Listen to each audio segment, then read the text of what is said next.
नमस्कार, घड़ी में शाम के 5 बज चुके हैं और मैं हूं आपके साथ दिव्या सिंह। वक्त हो चला है आपके पसंदीदा राजनीतिक शो सत्ता के महासंग्राम का।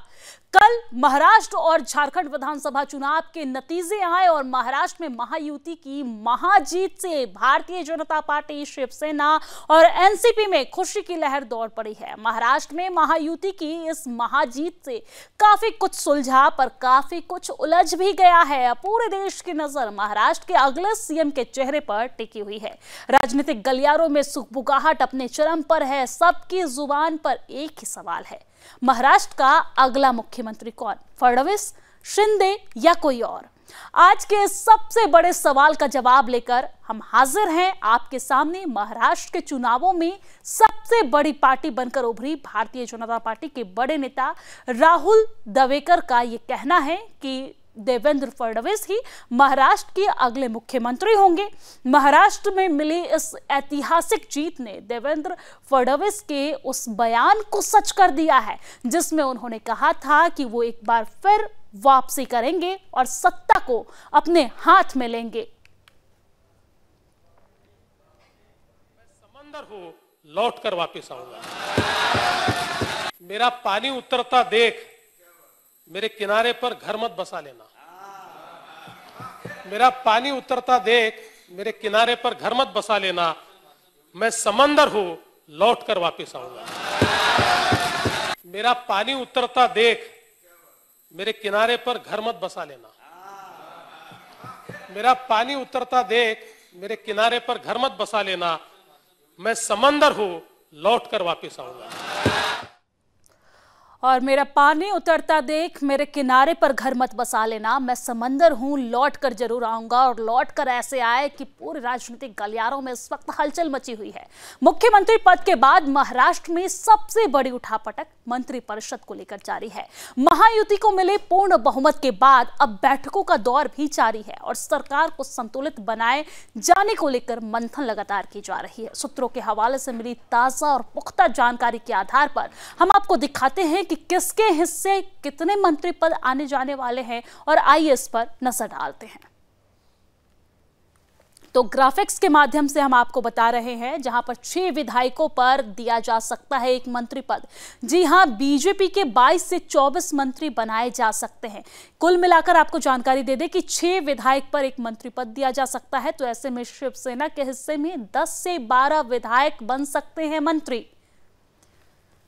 तो ग्राफिक्स के माध्यम से हम आपको समझा रहे हैं कि किस पार्टी के कितने मंत्री बन सकते हैं। अगर एनसीपी की बात की जाए तो एनसीपी अजित पवार गुट के 4 से 6 विधायक मंत्री बन सकते हैं। 6 विधायकों पर एक मंत्री पद दिया जा सकता है।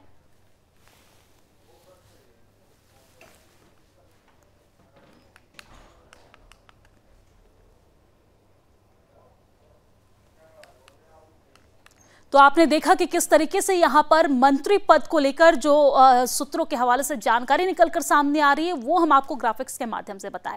लेकिन अब चलिए, सबसे ज्यादा सीएम पद के लेकर प्रबल दावेदार माने जाने वाले देवेंद्र फडणवीस का राजनीतिक सफर क्या है वो भी हम आपको दिखाते हैं।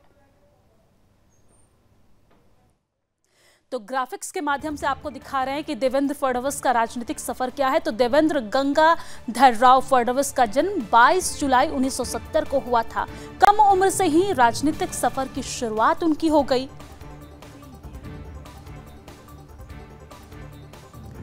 और एबीवीपी से जुड़े रहकर राजनीतिक में उन्होंने कदम रखा। सबसे पहले उन्होंने एबीवीपी में कदम रखा और ऐसे करके धीरे धीरे वो राजनीतिक में आ गए। राजनीति में हमेशा सक्रिय भूमिका उन्होंने निभाई। तो महाराष्ट्र विधान परिषद के सदस्य भी वो रहे। ग्राफिक्स के माध्यम से उनका राजनीतिक सफर आप तक पहुंचा रहे हैं। 1997 में नागपुर के मेयर बने देवेंद्र फडणवीस। सबसे कम उम्र के मेयर के रूप में वो प्रसिद्ध हुए लोगों के बीच। और 2014 चुनावों में बड़ी जीत से मुख्यमंत्री बने। 2022 से अजित पवार के साथ महाराष्ट्र के उप मुख्यमंत्री के रूप में वो जाने जाने लगे। अपनी सरकार में कई महत्वपूर्ण फैसला उन्होंने लिया।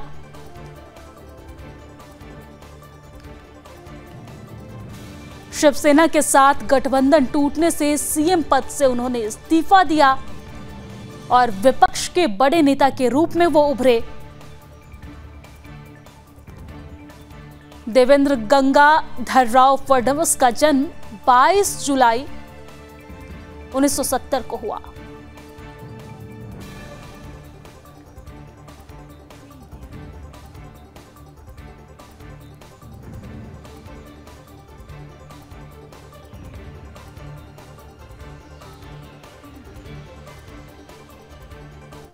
तो आपने देखा राजनीतिक सफर फडणवीस का। अब चलिए हमारी संवाददाता प्रियंका लाठी महाराष्ट्र से हमारे साथ जुड़ रही हैं, साथ ही साथ राजनीतिक विश्लेषज्ञ हमारे साथ रमाकांत गुप्ता जुड़ रहे हैं। रमाकांत गुप्ता जी, आपका स्वागत है हमारे सुदर्शन न्यूज पर।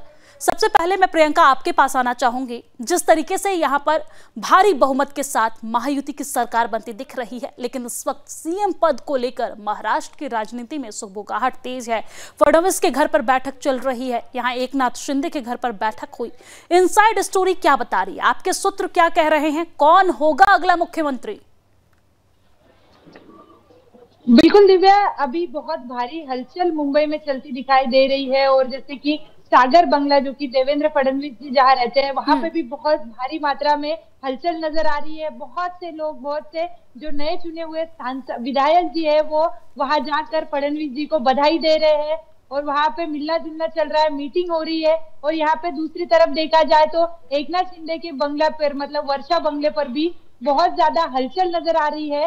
और जैसे कि शिवसेना के जो विधायक है वो कह रहे हैं कि एकनाथ शिंदे जी को मुख्यमंत्री बनता हुआ देखना उन्हें बहुत अच्छा लगेगा।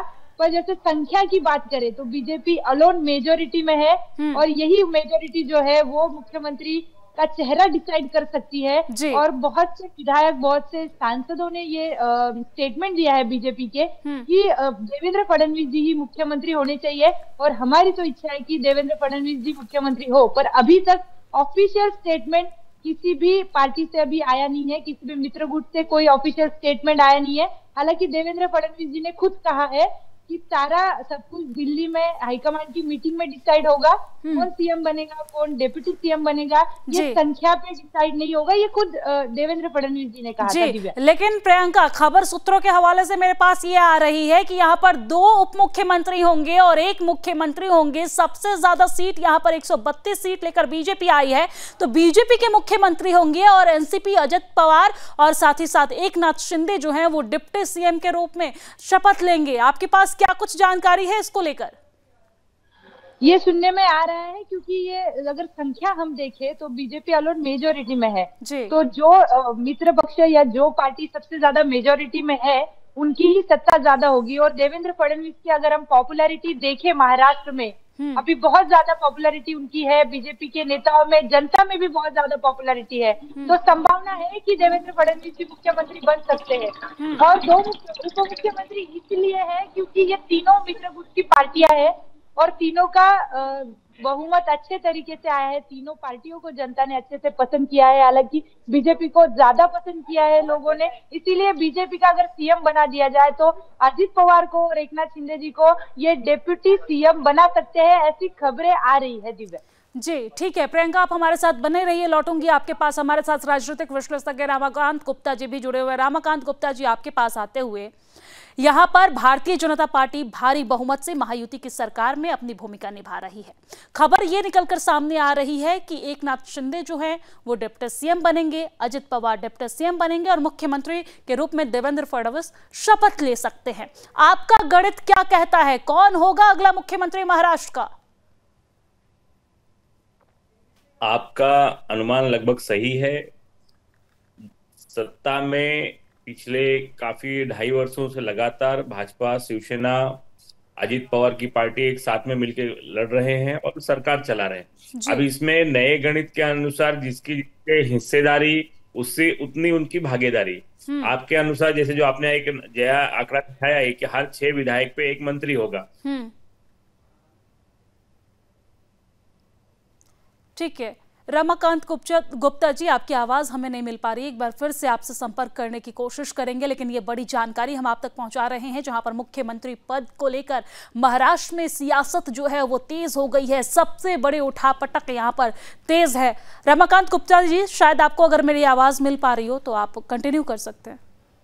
तो इसमें मुख्यमंत्री एकनाथ राव शिंदे की जगह पे देवेंद्र फडणवीस जी के मुख्यमंत्री बनने की संभावनाएं ज्यादा है। वही दो उप मुख्यमंत्री बनेंगे, अजीत दादा पवार और एकनाथ शिंदे जी उप मुख्यमंत्री, और मुख्यमंत्री देवेंद्र फडणवीस जी के नेतृत्व में लाडली जो बहना के माध्यम से मैंडेट मिला है, महाराष्ट्र की जनता ने जो दिया है वो पूरी तरह से सफल होगा। ऐसा अभी इसमें कोई अड़चन नहीं तो क्या होता, छोटे छोटे दलों को मनाना पड़ता था, उनको साथ में लेना चाहिए।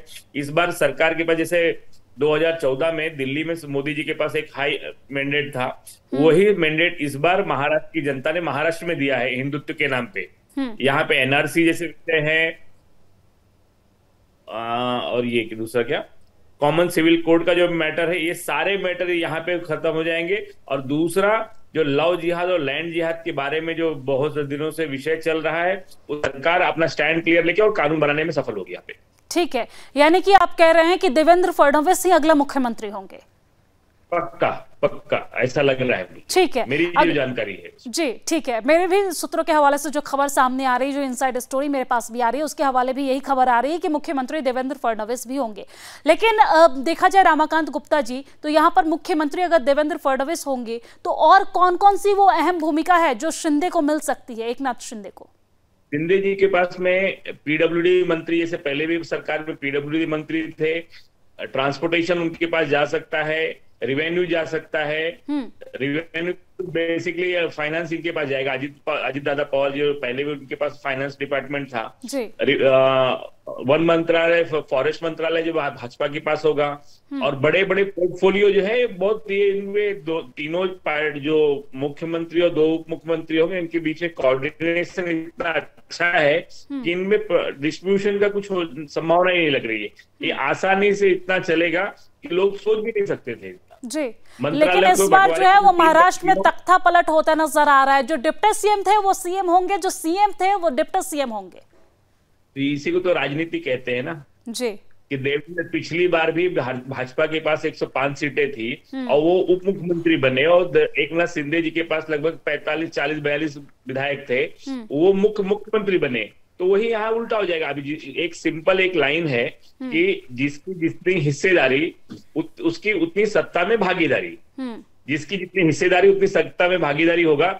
यहाँ पे हर 6 विधायक के ऊपर एक मंत्री बनाया जाएगा, चाहे वो कैबिनेट हो या राज्य मंत्री हो, उसी अनुपात में मंडल। साथ रमाकांत गुप्ता जी जुड़े हुए हैं, प्रियंका लाठी भी हमारी सहयोगी जुड़े हुए हैं। रमाकांत गुप्ता जी, आपके पास आते हुए जिस तरीके से खबरें ये निकलकर सामने आ रही है कि फडणवीस जो है वो मुख्यमंत्री होंगे और 2 डिप्टी सीएम होंगे, एकनाथ शिंदे और अजित पवार। लेकिन मसला यहाँ केंद्र का भी है सर, क्योंकि देखा जाए तो केंद्र में एकनाथ शिंदे जी के 7 सांसद हैं जो एनडीए को सरकार बनाने में भारी सहयोग करते नजर आ रहे हैं।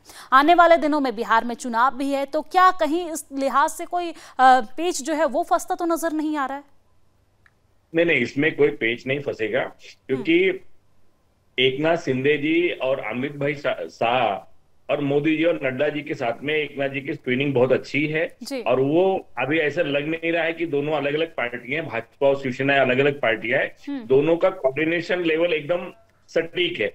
पहले के चुनाव में देखा होगा, जो भाजपा शिवसेना के लोग थे तो उनका आपस में कहीं ना कहीं छोटे छोटे विषयों पे टकराहट होती थी, कड़वा। तो इस बार वो चीजें नहीं है। इस बार जो है ये सारे चीजें कमरे के अंदर ही बैठ के सुलझा लिया जाता है, फिर बाद में पब्लिक के बीच में विषय आता है। तो इस तरह कुछ नहीं होगा, क्योंकि चुनाव बिहार में हो, दिल्ली में भी चुनाव आने वाला है, उससे बहुत ज्यादा फर्क नहीं पड़ेगा। क्योंकि एकनाथ शिंदे जी को पता है कि हम भाजपा के साथ में रहेंगे, तो हमारे जो 7-8 सांसद हैं उनको भी हमारे मंत्रालय का मिलेगा, जिससे उनके राहुल सेवाले जी अभी एक्सपेक्टेड है कि राज्यसभा जा सकते हैं अभी, क्योंकि काफी सीटें खाली हो गई है। संजय राउत जी भी अभी घर बैठ गए हैं, प्रियंका चतुर्वेदी जी भी घर बैठे हुए हैं। तो इन लोगों के जो कोटे की सीटें खाली हुई है, तो उसका लाभ कहीं ना कहीं सभी लोगों को मिलेगा सत्ता में रहने के साथ। तो उसका इम्पैक्ट पूरी की पूरी शासन पे पड़ेगा, और ये छोटी छोटी बातों के लिए इसमें आपस में टकराहट नहीं होगी। यानी कि ये कह सकते हैं रमाकांत गुप्ता जी कि भाजपा के साथ अगर शिंदे हैं तो सेफ है। यस, 100। वो तो पुराना ही बात है ना, अगर साथ में है तो मिलके रहेंगे, एक है तो सेफ है, अगर एक साथ में है तो सेफ है वो। और ये इस चीज को एकनाथ शिंदे जी बहुत अच्छे बाखूबी समझ रहे हैं कि मुझे करना क्या है, क्योंकि इतनी बड़ी डेयरिंग उन्होंने एक पीडब्ल्यूडी मंत्री होते उद्धव साहब के साथ में कैबिनेट मंत्री होते हुए जिस तरह का डेयरिंग उन्होंने किया है, तो उनको अपना और अपनी पार्टी के, अपने सांसद विधायकों का और सांसदों का भविष्य भाजपा के साथ में सुरक्षित लग रहा है। इसीलिए तो उन्होंने जो इतना बड़ा डेयरिंग किया ना, नहीं तो कोई भी जो लगातार चुनाव को कवर करती नजर आई। और आपने देखा कि किस तरीके से चुनाव से पहले शिव प्रेरणा यात्रा जब धर्म योद्धा सुरेश चौहाड़के जी के द्वारा निकाली गई, तो उसमें भी हमारी सहयोगी प्रियंका लाठी वहां पर मौजूद थी। प्रियंका, इस चुनाव में शिव प्रेरणा यात्रा का कितना देखने को मिला है वोट प्रतिशत? क्योंकि आपने देखा कि किस तरीके से धर्म योद्धा सुरेश चौहाड़के जी ने हिंदुओं को जगाने का काम किया और इस बार हिंदू जो है वो मतदान केंद्र पर लाइन में लग लग कर वोटिंग करते नजर आए। क्या कुछ आपको ग्राउंड जीरो पर देखने को मिला? आज तक कभी महाराष्ट्र में ऐसा इलेक्शन नहीं देखा, इतना हिंदुओं का परसेंटेज बढ़ा हुआ। ये पहली बार कोई भी पॉलिटिकल पार्टी, कोई भी पॉलिटिकल एनालिस्ट ये मानेगा बात को कि इतने हिंदू कभी बाहर निकले ही नहीं थे इसके पहले वोटिंग के लिए। शिव प्रेरणा की यात्रा की अगर हम बात करें तो सुरेश जी ने गांव गांव खेड़ों में जा जाकर लोगों को जागृत किया है वोट के लिए। और हाल ही में उनको सीधा बोला भी गया था कि जो नेता है, जो आपका उम्मीदवार है, अगर वो गाय बचाने की बात करता है तभी उसको वोट देना, चाहे वो किसी पार्टी का हो, इससे फर्क नहीं पड़ता। तो लोगों का जो वोटिंग परसेंटेज हमें बढ़ा हुआ दिख रहा है। अगर कुछ मैं आपको एग्जांपल दूं, मेरे पास लिस्ट है सारी। पश्चिम महाराष्ट्र में चढ़ गए थे, उसके बाद मराठवाड़ा, उत्तर महाराष्ट्र, विदर्भ, और विदर्भ में सबसे ज्यादा अगर लोकसभा में देखा जाए तो कांग्रेस की सीटें वहां पे ज्यादा आई थी। बीजेपी को बहुत बड़ा फटका विदर्भ से पड़ा था। पर जैसे शिव प्रेरणा यात्रा विदर्भ से गुजरी है, विदर्भ में बीजेपी ने सबसे ज्यादा सीटें जीती है इस बार। तो ये शिव प्रेरणा यात्रा का सबसे बड़ा इम्पैक्ट अगर हम देखा जाए तो लाडली बहन के साथ साथ शिव प्रेरणा यात्रा का भी सबसे बड़ा इम्पैक्ट हम कह सकते हैं। क्योंकि कारंजा एक ऐसी जगह थी जहाँ पे एमआईएम का उम्मीदवार वहां पे चुन के आने वाला था। वहां के लोगों ने ये बताया था, हम खुद थे वहां की सभा में, जनसभा में, तब धर्मयोद्धा सुरेश चौहाड़के जी ने कहा था कि 100 लोग भी अगर मैं 100 हिंदुओं को भी अगर मैं प्रेरित कर पाऊं वोटिंग के लिए तो मैं वहां जरूर जाऊंगा। हालांकि पुलिस ने वहां जाने से भी उनको रिक्वेस्ट की थी कि आप वहां ना जाए, पर उन्होंने वहां जाके सभा ली। सभा में 5 से 10 हजार लोग आए थे, दिव्या जी। और हमने अपनी आंखों से देखा है कि लोग तालियां बजा रहे थे, लोग शपथ ले रहे थे कि जो गाय बचाने की बात करेगा, जो हिंदू के रक्षा की बात करेगा, उसी को हम वोट देंगे। और इसके बाद जो वोटर्स का टर्नआउट आप अपनी आंखों से देख सकते हो, कितना ज्यादा टर्नआउट हिंदू वोटर्स का हुआ है। प्रियंका, ना सिर्फ हम, हमारे दर्शक भी लगातार वो तस्वीरें देख रहे थे जब हमारे धर्म योद्धा सुरेश चौहाड़के जी ग्राउंड जीरो पर गए, और न सिर्फ हिंदू इलाके में बल्कि जहां उनके लिए खतरा था मुसलमान इलाकों में भी जाकर वहां पर जिहादियों के खिलाफ उन्होंने आवाज उठाई और हिंदुओं को जगाने का काम किया। और उन्होंने लोगों से अपील की कि आप अपने राष्ट्र को बचाइए, क्योंकि राष्ट्र बचाना इस वक्त बहुत जरूरी है। महाराष्ट्र में भारी संख्या में घुसपैठे पहुंचे हुए हैं, तो इसको लेकर उन्होंने लोगों से अपील की कि आपके यहां अगर कोई वोट मांगने आता है तो उनसे 5 मांगे करना, और 5 मांगे अगर वो मानते हैं तभी वोट करना। और 5 मांगे क्या क्या थी? लैंड जिहाद, लव जिहाद, गौ रक्षा, साथ ही साथ घुसपैठ मुक्त महाराष्ट्र बनाने की मांग यहां पर प्रत्याशियों से लोग करते नजर आए। और प्रत्याशी जब उनकी मांग को मांगे तो वो जाकर वोट जो है वो करते नजर आए, और उसका सीधा असर चुनाव के परिणाम पर पड़ा है। धन्यवाद तमाम जानकारी साझा करने के लिए, हमारे साथ लाइव जुड़ने के लिए। रमाकांत गुप्ता जी, आपका भी बहुत बहुत धन्यवाद हमारे साथ बातचीत करने के लिए और हमारे साथ लाइव जुड़ने के लिए। सत्ता के महासंग्राम में फिलहाल के लिए इतना ही। देश और दुनिया की तमाम खबरों के लिए आप देखते रहिए सुदर्शन न्यूज। जय हिंद।